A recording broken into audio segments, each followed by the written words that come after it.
অবশ্যই আমরা কম্প্রোমাইজ করিনি বর্ডার, এবং যতক্ষণ পর্যন্ত আমাদের গায়ে বিন্দুমাত্র শক্তি থাকবে, will never compromise that. This is our country and will protect it at any cost.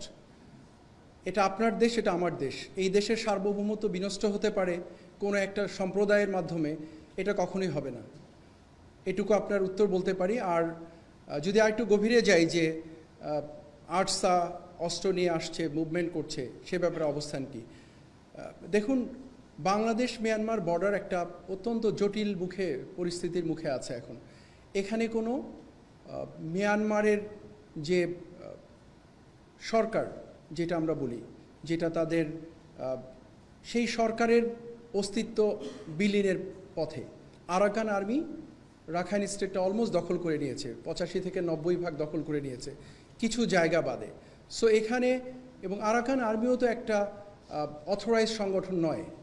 So এই জায়গাটাতে না আছে কোনো সরকারের অস্তিত্ব সেভাবে, না আছে আরাকান আর্মিকে স্বীকৃতি দেওয়ার মতো কোনো একটা অবস্থা।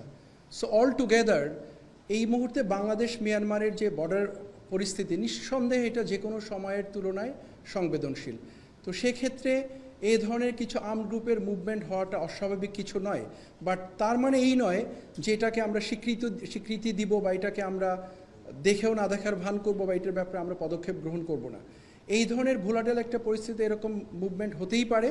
বাট আপনাদেরকে আশ্বস্ত করতে চাই, বিজিবি প্রাথমিকভাবে এবং ডেফিনেটলি সাপোর্টেড বাই আর্মি, আমরা প্রচণ্ডভাবে এই বর্ডারের ব্যাপারে নজর রাখছি, এবং এখানে যেন পরিস্থিতি এমন সৃষ্টি না হয় যেটা সার্বভৌমত্বে বিঘ্নিত করতে পারে। আমরা ওয়াকিবহাল আছি, কাজ করছি। বাট অবশ্যই যে মুভমেন্টের কথা আপনারা বললেন, সেটা উদ্বেগের বিষয়, এটা কাঙ্ক্ষিত নয়। বাট যদি আপনারা স্বাভাবিক পরিস্থিতির থেকে বর্তমান পরিস্থিতির প্রেক্ষাপট বিবেচনা করেন, সেক্ষেত্রে আপনাদেরকে প্রশ্ন করতে চাই যে এরকম একটা মুভমেন্ট হওয়াটা কি খুব বেশি অস্বাভাবিক কিনা? যে ইউনিফর্ম পাওয়া গেল, এটার ব্যাপারে এটা কি বস্তুনিষ্ঠ নয় কিনা সংবাদটি? আমি অবশ্যই বলবো যে সংবাদটি বস্তুনিষ্ঠ, বিকজ এটা তথ্য তো নিউজ পেপারই এসছে উইথ ফটোগ্রাফস। যেটা আমি বলতে চেয়েছি যে কেএনের অস্ত্রের ব্যবহার আমরা দেখেছি পার্বত্য চট্টগ্রামে। আমাদের, আমি যদি ভুল না করে থাকি, বাই নাও আমাদের কয়েকজন সেনা সদস্য, এক্স্যাক্ট সংখ্যাটা আমার মনে নেই, অলরেডি কেএনের দ্বারা আক্রান্ত হয়েছে, মৃত্যুবরণ করেছে, অনেক আহত হয়েছে। তো সেই প্রেক্ষাপটে নিশ্চয়ই এটা একটা ভালো খবর নয়।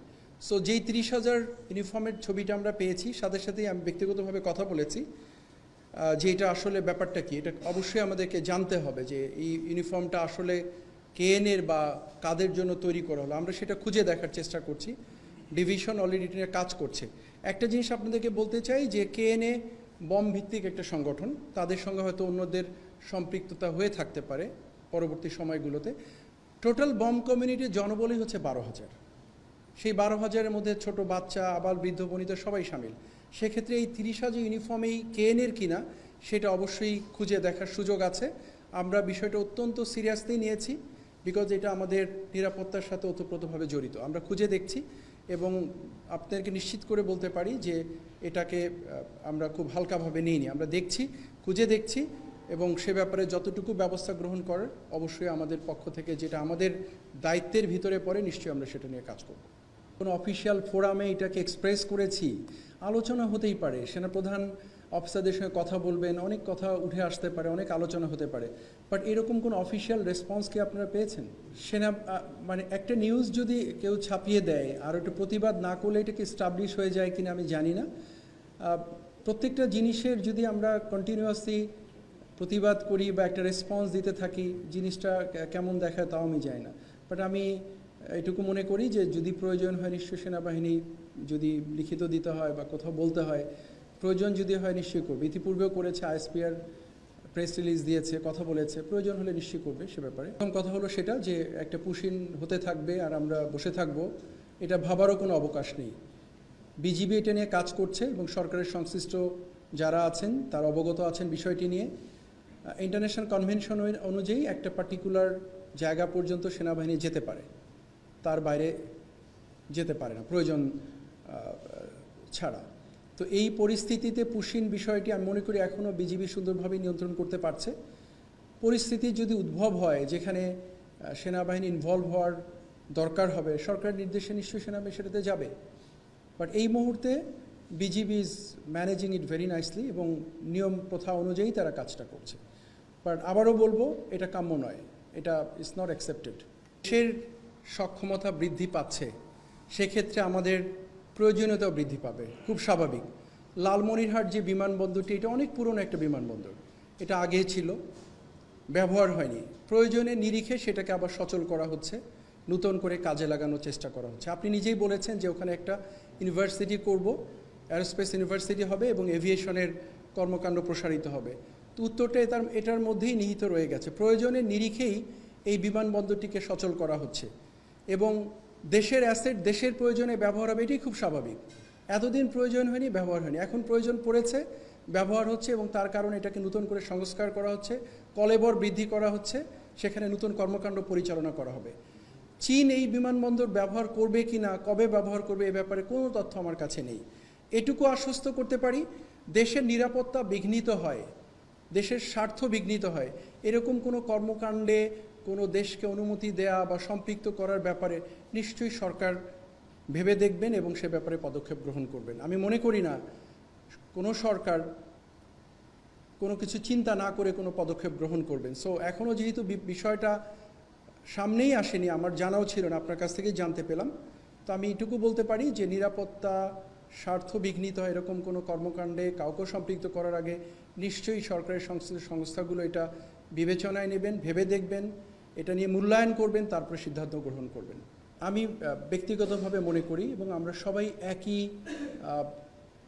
মানসিকতা পোষণ করি, দিস ইজ আওয়ার কান্ট্রি, এটা আমার দেশ, এটা আমাদের দেশ।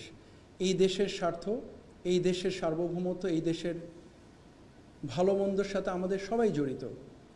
এই দেশকে ভালো রাখতে হলে আমাদেরকেই রাখতে হবে। এই দেশের যদি মন্দ কিছু হয় সেটার ভাগিদারও দায়ভারও আমরাই বহন করতে থাকব।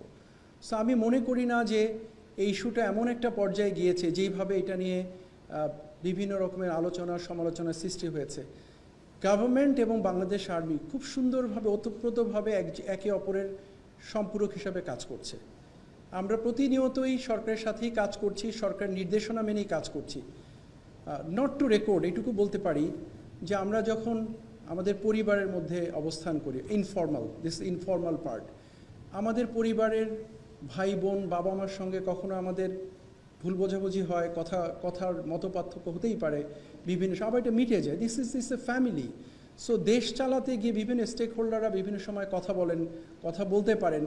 এইটা নিয়ে এত মানে আমরা যেইভাবে চিন্তা করছি, সরকারের সাথে সেনাবাহিনীর বিশাল মতপার্থক্য হয়েছে, বিভেদ হয়েছে, যেটা দেখছি মিডিয়াতে, let us not interpret in this manner. এরকম আসলেই কিছু হয়নি।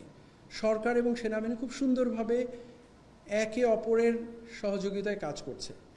সো এটা নিয়ে মিস ইন্টারপ্রেট করার কোনো সুযোগ নেই। করিডোর ইস্যুটা অত্যন্ত স্পর্শকাতর, এটা নিয়ে বিভিন্ন রকম কথা হয়েছে, নট টু মিস ইন্টারপ্রেট। আমি যখন বাংলাদেশ মিয়ানমার বর্ডার ইস্যু নিয়ে আরএসও নিয়ে কথা বলেছি, আমি কিন্তু করিডোর শব্দটা একবারও বলিনি, বলেছি আমি আপনাদেরকে, because that is a separate issue. Corridor is a separate issue. এটার সাথে বর্ডারের আরসা এবং আরএসও যে মুভমেন্ট, তাদের যে অস্ত্র নিয়ে এখানে চলাচল, এটার সাথে কোনো সম্পৃক্ততা নেই। সো আমি যদি সামারি করি, এটুকু বলবো যে let us think very simple, অনেক কমপ্লিকেটেড না চিন্তা করে আমরা যেন এটাকে এমনভাবে না দেখি যে সরকার সেনাবাহিনী ভিন্ন ভিন্ন চিন্তা করছে বা একে অপরের বিপরীতে দাঁড়িয়ে আছে। এটা কখনোই নয়। সংস্কার সেনাবাহিনী একই সাথে কাজ করছে এবং ভবিষ্যতেও আমরা আরও সুন্দরভাবে কাজ করে যাব বলে দৃঢ়ভাবে বিশ্বাস করি। আপনাদের যদি সার্বিক আজকে সবার একটা মনের মাঝে অনেক এই রিলেটেড কোশ্চেনই বেশি ছিল আমার মনে হয়। সো ডাইরেক্টর আইএসপিআর আমাকে পুশ করেছে, আপনি গিয়ে কথা বলেন। আবারও বলবো, এটা আমাদের দেশ, আমরা যেন এমন কোনো কিছু চিন্তা না করি, চিন্তাভাবনা আমাদের নিজেদের মাঝে।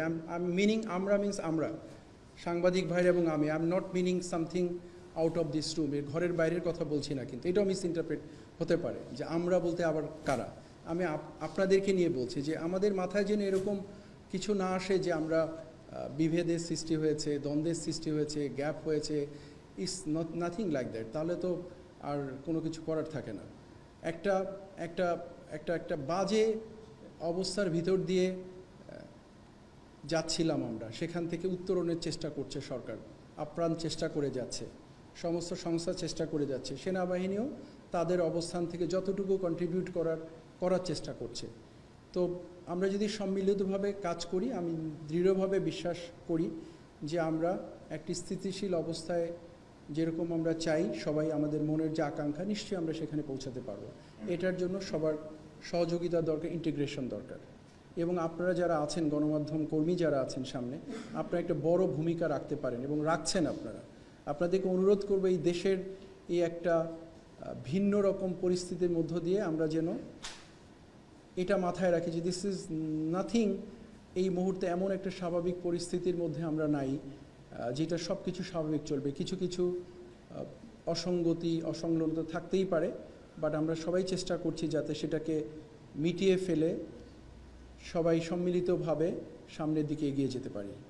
এবং আমি ব্যক্তিগতভাবে বিশ্বাস করি অবশ্যই আমরা সামনে এগিয়ে যাব এবং একটা সুন্দর দেশ, যেটা আমরা প্রত্যাশা করি, আশা করি